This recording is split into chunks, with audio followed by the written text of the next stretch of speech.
Hello students, welcome back in the session of our question करके देखें.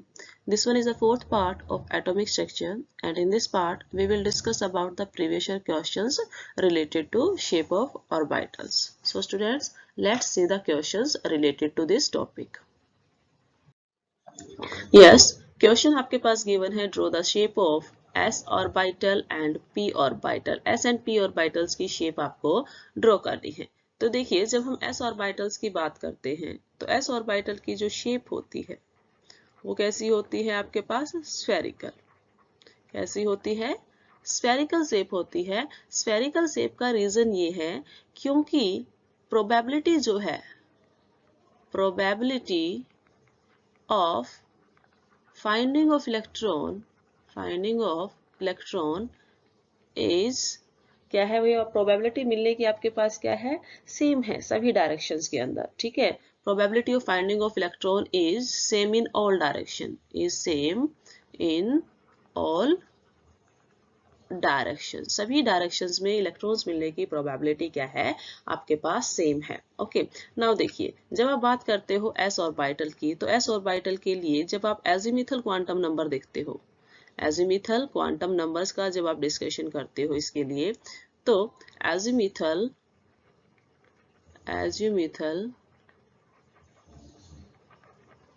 Quantum number इसके लिए देखते हो, मतलब L की वैल्यू जो देखते हो S के लिए क्या होती है? 0 होती है. तो यदि L की वैल्यू 0 है तो M की वैल्यू भी क्या आएगी? आपके पास 0 ही आएगी. इसका मतलब सिर्फ एक ही ओरिएंटेशन पॉसिबल है. ठीक है, ओरिएंटेशन क्या है? सिर्फ एक ही ओरिएंटेशन है स्फीयर के अंदर. और आप देखें तो आपके पास जो स्फेरिकल होता है उसके अंदर सिर्फ एक ही ओरिएंटेशन होती है. नाउ देखिए जब हम यहाँ जो स्ट्रक्चर देखते हैं तो स्ट्रक्चर के अंदर आपके पास यहाँ मैंने ड्रॉ किया है 1s के लिए, 2s के लिए एंड 3s के लिए. तो 1s के अंदर आपके पास न्यूक्लियस के सराउंडिंग में एक जो है आपके पास स्फीयर दिखता है. तो ये स्फीयर जो है यहाँ पर इलेक्ट्रॉन्स मिलने की प्रोबेबिलिटी क्या है? मैक्सिमम है. जब 2s का डिस्कशन करते हैं तो एक और स्फीयर आपको यहाँ पर दिखता है उसके सराउंडिंग में, लेकिन यहाँ बीच में जो आपको गैप दिखाई दे रहा है, ठीक है, बीच में जो गैप दिखाई दे रहा है वो क्या शो करता है आपके पास? वो शो करता है आपके पास नोड को. अब ये नोड क्या है? नोड जहां इलेक्ट्रॉन्स मिलने की प्रोबेबिलिटी क्या है? 0 है. Where the probability of finding of electron is 0. जहां इलेक्ट्रॉन्स मिलने की प्रोबेबिलिटी आपको 0 लगे that is the node. Now 3s के केस में यदि आप देखें तो 3s के केस में आपको यहाँ 2 नोड्स अपीयर हो रहे हैं. तो यहाँ पर 2 नोड्स है. तो नोड्स निकालने के लिए जो फॉर्मूला हम यूज करते हैं, नोड निकालने के लिए जो फॉर्मूला हम यूज करते हैं that is n minus l minus 1, या simply you can take here n minus 1. Now देखिए जब आप 1s का केस लेते हैं तो 1s के केस में आपके पास क्या है? n की वैल्यू आपके पास क्या है? 1 है. l की वैल्यू क्या है? 0 है. ठीक है, तो ओवरऑल जब आप यहाँ पर नोड निकालेंगे तो नोड क्या हुआ आपके पास? 1 माइनस 0 माइनस 1, तो प्लस माइनस क्या हो जाएगा? 0. तो आपके पास 1s के केस में कितने नोड्स आते हैं? 0 नोड्स आते हैं. ठीक है, सेम केस जब आप 2s का केस लेते हो, 2s के केस में n की वैल्यू 2s है, तो this one is the value of n and this one is the value of l.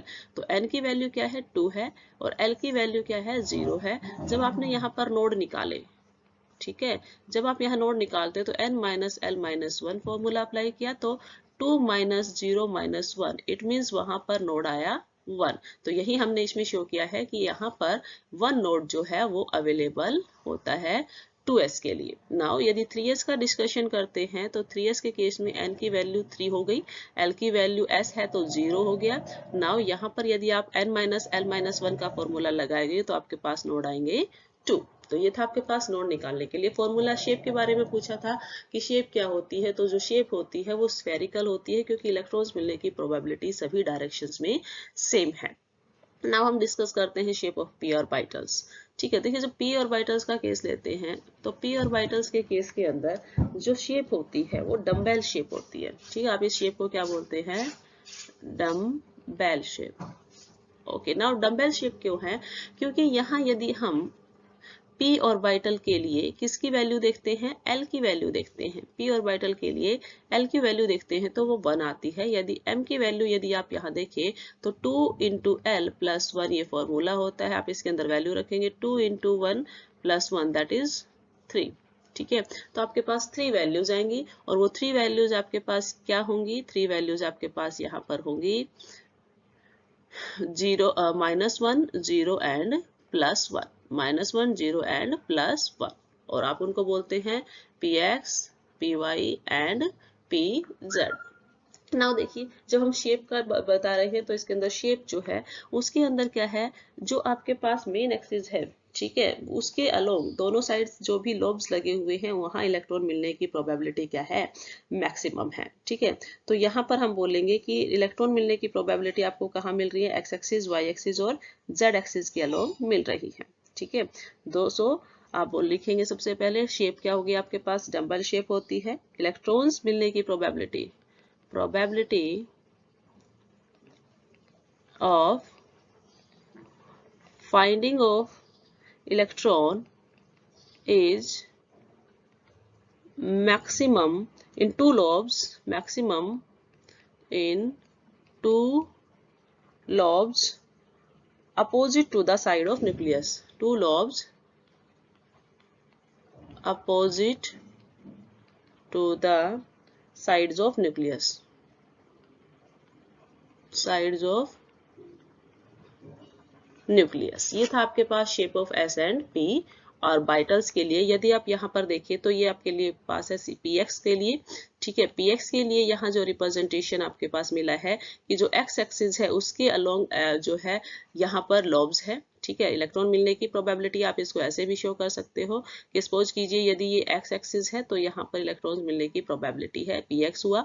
ठीक है, यदि आप y एक्सिस के अलोंग शो करते हैं कि यदि आपके पास ये y एक्सिस है तो आप यहाँ y एक्सिस के अलोंग दिखा सकते हैं। यदि z एक्सिस के अलोंग दिखाते हो तो यदि ये z एक्सिस है तो ये आपके पास pz एक्सिस है। तो यही इसमें दिखाया गया है कि जो टू लोब्स हैं वहां इलेक्ट्रॉन मिलने की प्रोबेबिलिटी क्या है, मैक्सिमम है।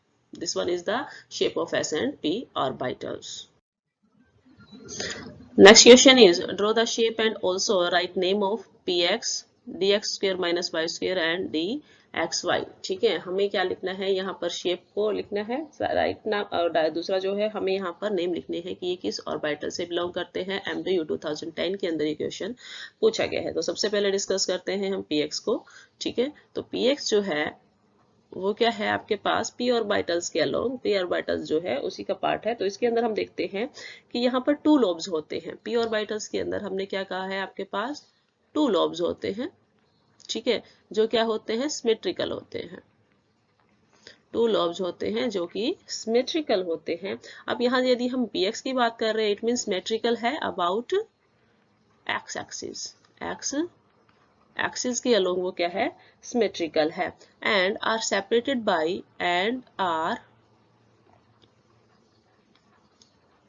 Separated by anodes, by a nodal plane. ठीक है, एक नोडल प्लेन से वो क्या होते हैं आपके पास सेपरेटेड होते हैं।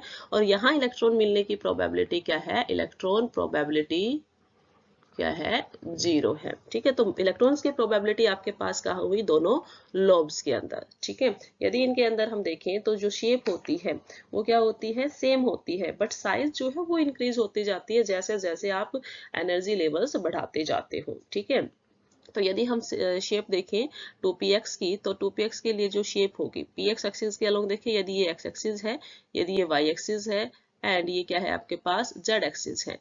तो यदि मुझे px की स्ट्रक्चर ड्रॉ करनी है इट मींस जो इलेक्ट्रॉन मिलने की प्रोबेबिलिटी है वो x एक्सिस के अलोंग क्या है, मैक्सिमम है। तो आपने ये क्या दिखाया, px के लिए। तो यहाँ इन लोब्स के अंदर इलेक्ट्रॉन्स मिलने की प्रोबेबिलिटी मैक्सिमम है। और यहाँ जो एक बीच में जो पॉइंट शो हो रहा है, ये पॉइंट जो है वो क्या शो करता है कि ये आपके पास एक नोड है जहां इलेक्ट्रॉन मिलने की प्रोबेबिलिटी क्या है, 0 है। नाउ सेकंड शेप जो आपके पास है that is d x square minus y square. तो देखिए जो d x square minus y square है that is the part of d orbitals. और यदि हम डी ऑर्बिटल्स के केस में देखें तो यहाँ पर जो एंगुलर प्रोबेबिलिटी डिस्ट्रीब्यूशंस है वो क्या है आपके पास एक्स और वाई एक्सिस के अलोंग है। ठीक है, तो आप यहाँ लिखेंगे electrons probability is along X and Y axis. X और वाई एक्सिस के अलोंग इलेक्ट्रॉन प्रोबेबिलिटी है, और जो शेप होती है वो यहाँ पे क्या होती है, dumbbell shape, double dumbbell shape, double dumbbell shape. यदि हम पी ऑर्बिटल के केस में बात करते थे तो शेप होती थी आपके पास डम्बेल शेप। ठीक है, तो यहाँ डबल डम्बेल शेप जो है वो आपके पास होती है। और जो लोब्स है यहाँ पर, जो लोब्स हम यहाँ पर क्रिएट करेंगे वो क्या है आपके पास अपोजिट होते हैं। ठीक है, अपोजिट साइड्स में क्या लेते हैं आपके पास नेगेटिव सेम साइन रखते हैं। Lobes having opposite sides with same sign, same sign के साथ रहेंगे। ठीक है, यदि सपोज कीजिए मुझे dx square minus Y square की स्ट्रक्चर ड्रॉ करनी है, शेप ड्रॉ करनी है, तो उसके लिए मैंने कहा कि जो प्रोबेबिलिटी है वो किसके अलोंग है, एक्स एंड वाई एक्सिस के अलोंग है। ठीक है, तो यहाँ पर जो लोब्स प्रेजेंट होते हैं वो प्रेजेंट होते हैं आपके पास x axis and Y axis के अलोंग। तो ये आपके पास हुआ dx एक्स के अलोंग, और ये आपके पास हुआ वाई के अलोंग। ठीक है, तो ये यहाँ पर है। सेकंड थिंग इसने बोला है कि जो आपके पास अपोजिट साइड्स के लोग होते हैं उनके साइंस क्या होते हैं आपके पास, सेम होते हैं। ओके, नेक्स्ट जो आपके पास है वो है आपके पास यहाँ पर dxy, third one is dxy। तो यहाँ इलेक्ट्रॉन्स की जो प्रोबेबिलिटी है वो कहाँ मिलती है, in between the axis, in between the X and Y axis. ठीक है, यहाँ जब आपने X square minus Y square को देखा था तो ऑन द एक्सिस जो है आपको क्या मिली है, इलेक्ट्रॉन्स प्रोबेबिलिटी मिली है। तो dx स्क्वायर dxy के अंदर क्या है, इन बिटवीन द एक्सिस है। यदि ये आपके पास x और ये y एक्सिस है तो यहाँ इलेक्ट्रॉन्स जो मिलेंगे, प्रोबेबिलिटी जो मिलेगी वो कहाँ मिलेगी आपके पास, x एंड y एक्सिस के अलोंग। इसीलिए जो लोब्स रहेंगे वो x और y एक्सिस के बीच में मिलेंगे। ठीक है, और आपके पास जो साइंस होंगे वो कहाँ रहेंगे, opposite signs with same sign. ठीक है, अपोजिट साइड्स के जो लोब रहेंगे उनके साइंस जो है वो आपके पास सेम रहेंगे। तो ये थी आपके पास shape of px dx square minus Y square and dxy।